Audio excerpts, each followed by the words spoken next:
이 독도라는 플랫폼은요, 독서 진단부터 개별 맞춤형 읽기, 그다음에 글쓰기 피드백까지 모든 것을 이 하나의 플랫폼에서 해결을 하실 수 있으세요. 자, 그래서 첫 번째로는 독서 성향 진단입니다. 선생님들 이게 참 궁금하실 텐데, 선생님들 그 MBTI 아시잖아요. 그 MBTI처럼 우리가 책을 읽을 때도 성향이 있다는 거예요. 어떤 사람은 소설을 좋아할 수도 있고, 어떤 사람은 사실을 전달하는 정보 전달을 좋아할 수도 있잖아요. 그래서 이런 것들을 우리가 사실은 평가를 해보고 판단을 해본 적이 없어요. 그런데 여기에서는 바로 독서 성향, 아이들이 요거부터 진단을 하고 들어갑니다. 그리고 심지어 이 결과가 학생들이 좋아하는 캐릭터를 제일 먼저 하는 말이 "저 어떤 책 고를지 잘 모르겠어요. 선생님 책 추천해 주세요." 이런 학생들 진짜 많거든요. 근데 이 성향에 따라서 바로 책이 추천되는 시스템을 요 독도라는 플랫폼은 가지고 있습니다. 그래서 실제로 한 5분 정도면 돼요. 지금 요거는 로그인을 안 하고 진행을 했을 때는 27 문제가 나오는데 로그인하고 진행하면 15 문제가 나옵니다. 그래서 내가 좋아하는 책은 어떤 류인지, 뭐 드라마를 보거나 책을 읽고 난 후 친구들과는 주로 어떤 얘기를 하는지 이런 것들이 요게 질문으로 다 들어 있어요. 그래서 두 문장 중에 나는 더 마음에 드는 문장이 어떤 건지까지 되게 디테일한 문제들이 들어 있습니다. 자, 그래서 이 결과 요런 어 캐릭터가 나와요. 그래서 막 학생들끼리 비교해요. 나는 마리키리야. 난 나폴레옹 나왔어. 야, 우리 반에 언어술사 왜 하나도 없어? 언어술사 누군 없어?" 막 이러면서 서로서로 비교를 하고 이 특성, 여기 MBTI마다 우리 왜 특성이 있잖아요. 이런 성격 특징처럼 여기도 성격 특징이 나오고 그다음에 어떤 부분이 강하기 때문에 이런 도서를 추천한다 그래서 추천 도서까지 연계해서 이렇게 한 줄에 쭉 나옵니다. 그래서 요 캐릭터는 요렇게 8가지가 있거든요. 그래서 이 중에 선생님들은 과연 어떤 거에 가까우실지 이제 직접 실습을 통해서 한번 알아보실게요. 선생님들이 이렇게 전자책을 직접 읽으시는 것도 좋겠지만 지금은 우리가 체험이니까요. 요렇게 한번 빠르게 넘겨 주시고 네, 그러시면 정말로 끝까지 다 읽었나요? 이렇게 한 번 더 확인을 해 줘요. 네, 그래서 학생들이 더 읽을게요." 하면 다시 읽는 것이고 다 읽었다면 "다 읽었어요."를 눌러 주세요. 그리고 문제를 한번 풀어 보실게요. 선생님들 오늘 요 책의 내용은 모르시겠지만 기본 상식이 또 풍부하시잖아요. 선생님들이 알고 계신 내용으로 한번 요렇게 풀어 보시고 맞으셔도 되고 틀리셔도 됩니다. 네. 요렇게 자유롭게. 근데 문제의 질을 한번 보세요. 문제를 보고 이렇게 내용 확인 문제를 교사가 직접 내지 않아도 아침 자습 시간에 학생들이 각자 자기가 원하는 책을 읽어도 그 책에 맞춰서 다 문제 확인 내용 확인 문제가 다 따로 나오는 거예요. 그러니까 교사가 신경 쓰지 않아도 내용 확인을 할 수가 있는 거죠. 자, 그리고 내용 확인 문제를 다 푸시고 나면은 "이 책은 어땠나요?" 해서 요렇게 학생이 평가를 할 수도 있고 그다음에 강치가 선물을 주기도 합니다. 그래서 너무 빨리 넘기신 분들은 여기서 선물을 안 줘요. 강치가 요 섬초롱꽃 5개를 저는 받았는데 못 받으신 분들도 있어요. 자, 근데 제가 2개를 틀렸잖아요. 그래서 사실 문제 하나랑 추론 문제 하나를 틀렸어요. 그러면은 만점 도전하기로 다시 할 수 있고 그러면은 만점 도전하기를 누르면은 요렇게 책으로 다시 돌아갑니다. 그래서 내가 제대로 못 봤던 부분을 학생들이 다시 넘겨가면서 찾아볼 수도 있고요. 그다음에 그 부분만 보고 "다 읽었어요."를 누르고 문제를 다시 풀 수도 있습니다. 그래서 요렇게 문제를 다시 풀어줄 수도 있어요. 자, 그리고 보통 요거는 지금 짧은 책이기 때문에 한 번에 저희가 다 풀고 온라인 워크북이 바로 나왔잖아요. 근데 이 온라인 워크북은요, 사실은 한 권의 책을 다 읽었을 때만 나와요.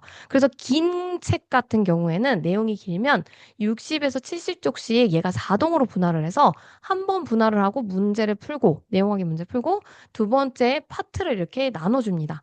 그래서 파트를 다 3개 파트를 다 4개 파트를 다 풀고 한 권을 다 읽으면 그때 비로소 온라인 워크북이라는 게 나옵니다.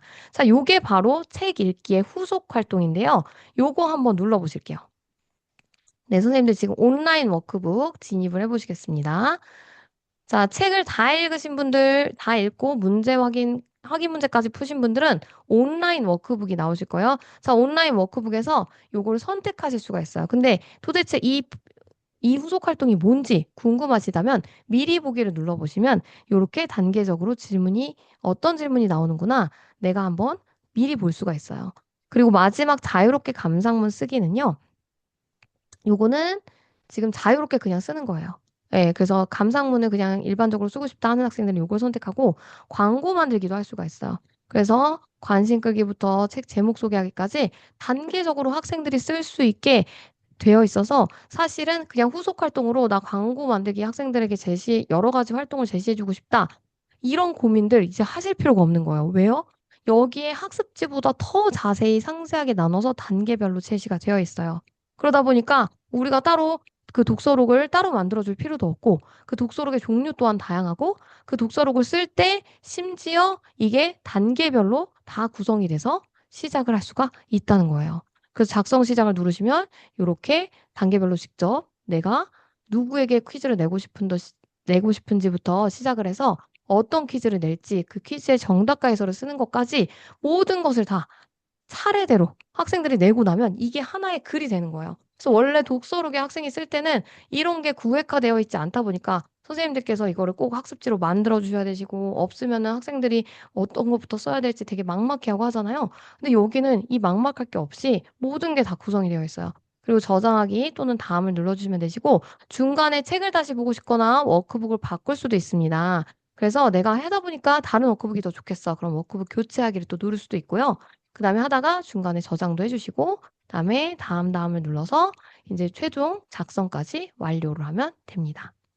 자, 근데 여기서 끝이 아니에요. 요거는 책 읽기 부분만 아직 보신 거고 글쓰기도 있습니다.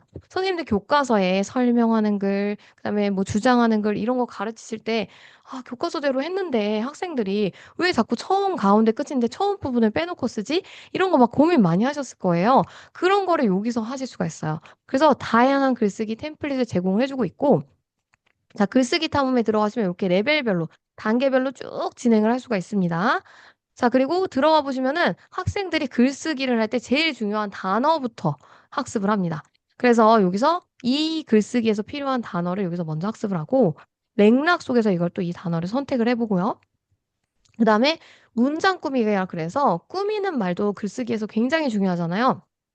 이 꾸며주는 말을 제대로 쓸 수 있느냐, 활용을 할 수 있느냐, 없느냐에 따라서 글의 퀄리티가 굉장히 달라지는데 꾸며주는 말을 학생들이 직접 선택을 해볼 수도 있고요.